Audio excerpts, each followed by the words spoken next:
नमस्कार दोस्तों, आशा करता हूँ आप बहुत अच्छे होंगे। स्ट्रेट ज़ीरो में आपका बहुत बहुत स्वागत है। दोस्तों, बुद्धम शरणम गच्छामि यानी जो बुद्ध की शरणों में जाता है वो मोक्ष की प्राप्ति कर लेता है। ऐसा भगवान बुद्ध ने अपने शब्दों में, अपनी वाणी के द्वारा सबको यही उपदेश दिया है। सबको मानवता, सबको एकता और इस पूरे ब्रह्मांड को, पूरे यूनिवर्स को एक भव्यात्मक रूप से दिखाने की उन्होंने राह दिखाई है पूरे इस वर्ल्ड को, पूरे इस दुनिया को। दोस्तों, भगवान बुद्ध को ही लेकर के भारत और नेपाल में हाल ही में तानातानी फिर से चालू हो गई। आप जानते ही होंगे, इसके पहले नेपाल के प्राइम मिनिस्टर ओपी ओली शर्मा ने कुछ एक स्टेटमेंट दिया था कि भगवान राम नेपाली हैं और भगवान राम जो हैं वो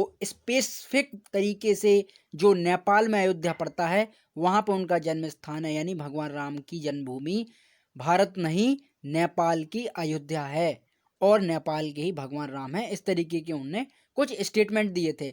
इन स्टेटमेंट का भारत ने बिल्कुल सलीके से खंडन किया और ओपी कोहली जी को हिदायत दी कि आप इस तरीके के स्टेटमेंट ना दिया करें और इस तरीके की बात आप ना किया करें, क्योंकि पूरा विश्व जानता है, पूरी दुनिया जानती है कि भगवान राम एक्चुअल में भारत के उत्तर प्रदेश के अयोध्या में उनका जन्म स्थान है, उनकी जन्म भूमि है।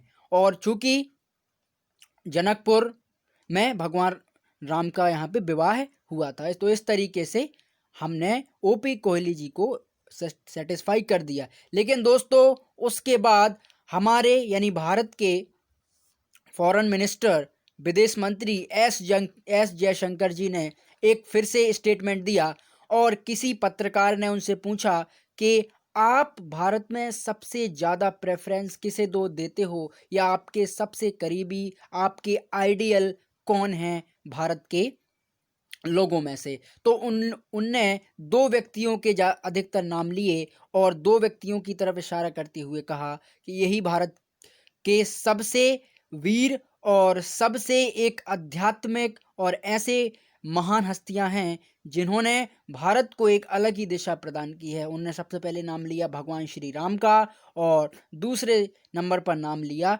गौतम बुद्ध का। गौतम बुद्ध का नाम लेते ही नेपाल के एक्स प्राइम मिनिस्टर, यहाँ पे आप देख सकते हो, नेपाल के एक्स प्राइम मिनिस्टर ये हैं और इन्होंने तुरंत एक टिप्पणी की कि एस जयशंकर जी को तुरंत ही अपनी बात से मुकर जाना चाहिए। एस जयशंकर जी ने गलत बोला है। पूरी दुनिया जानती है, पूरा विश्व जानता है कि गौतम बुद्ध का जो ओरिजिन या बर्थ ऑफ प्लेस है, जन्म स्थान है, वो नेपाल में स्थित लुम्बिनी है। यानी लुम्बिनी नाम का स्थान गौतम बुद्ध का जन्म स्थान है। तो इस तरीके से उन लोगों ने अपनी बात रखी। लेकिन भारत के और विदेश मंत्रालय ने एक सामूहिक रूप से एक रिपोर्ट जारी की और उस रिपोर्ट में कहा कि केवल और केवल गौतम बुद्ध नेपाल के तो हैं, ये हम मानते हैं, लेकिन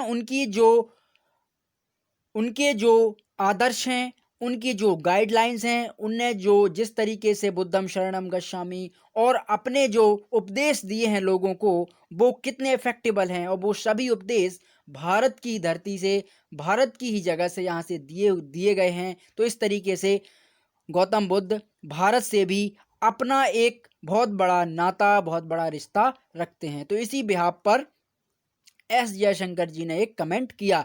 फिर भी इस पर काफ़ी ज़्यादा यहाँ पे डिबेट हो गई और एक एक्सटर्नल अफेयर मिनिस्ट्री ने बेसिकली एक सामूहिक रूप से कहा कि नो डाउट, हमें कोई इसमें डाउट नहीं है कि that the foundation Buddha the born is Nepal, यानी गौतम बुद्ध का जन्म नेपाल में हुआ। लेकिन जैसा कि मैंने आपको बताया कि गौतम बुद्ध के अधिकतर जो स्पीचेस हैं, अधिकतर जो गाइडलाइंस हैं, वो यहाँ भारत की भूमि से ही ओरिजिनेट हुई हैं, भारत की भूमि से ही दी गई। जैसे हम सारनाथ की बात करें तो गौतम बुद्ध की जो पहली स्पीच थी वो भगवान बुद्ध ने सारनाथ से दी।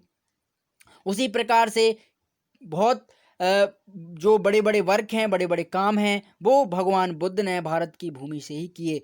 तो इस तरीके से गौतम बुद्ध का भारत की भूमि और भारत से बहुत बड़ा रिश्ता है। बहुत बड़ा लगाव है। लेकिन उसी को एक पॉइंट आउट बना करके ओपी ओली शर्मा इस तरीके से हमेशा एक पॉइंट आउट करते रहते हैं कि नहीं, भारत के खिलाफ एक अपोजिट गलत स्टेटमेंट कोट करके और कहीं ना कहीं अपने क्षमताओं के द्वारा या उनके पावर जो उन्हें चाइना से प्रोवाइड हुई है या चाइना उनके सर पे हाथ रखे हुए है, उसी का वो यूज़ करके हमेशा भारत को कहीं ना कहीं दबाने का, भारत के खिलाफ रॉन्ग स्पीच देने का उनने कहीं ना कहीं एक बोझा अपने सर पे ले लिया है। और किसी न किसी वक्त पर किसी न किसी शब्दों को कोट करते हुए वो भारत के ऊपर गलत स्टेटमेंट देते ही रहते हैं। लेकिन इससे भारत की पॉलिसी पर कोई इफेक्ट नहीं पड़ेगा। इफेक्ट तो पड़ेगा नेपाल के ऊपर, और अगर नेपाल इस चीज़ को जल्दी से जल्दी अगर नहीं सुधारता है या काफ़ी अच्छे संबंध भारत से नहीं अच्छे बनाते हैं तो नेपाल के लिए यहाँ पे खतरा उत्पन्न हो सकता है। नेपाल की चूंकि जोग्राफिकल जो लोकेशन है